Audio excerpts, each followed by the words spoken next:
Right. Well, yeah, you'd mentioned about doing the material, going through it yourself first. I just know from personal experience, more often than I like to admit, put a lesson together and it looks great on paper.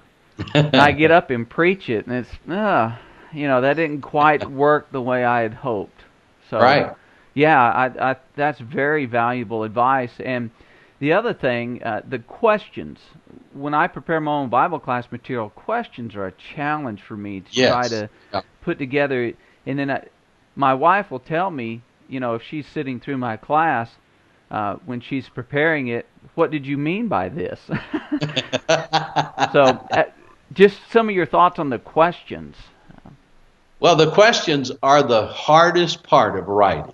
Frankly, I would say that on my part, I feel just like you do, that that is one of the most, it's almost like an afterthought. And as you know, with the, the Searching for Happiness book, it was first written as a book without questions, and then later I wrote the questions from a suggestion that we turn it into a workbook. I wrote the questions as an afterthought. It was a little easier that time because of the fact that it was an afterthought, and I had plenty of time because I had already done the writing and I wasn't being challenged every step of the way. Mm-hmm.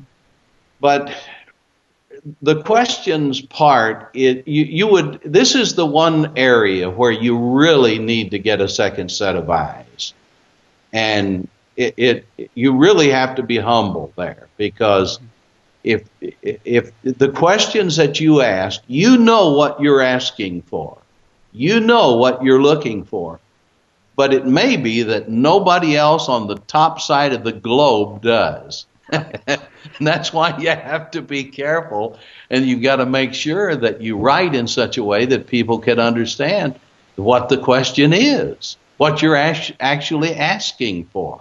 And what you'll have to probably many times do is go back and read your questions 3, 4, 5 times and reword them that many different times, so that you give enough clues in the question that that person can dig out what you're looking for.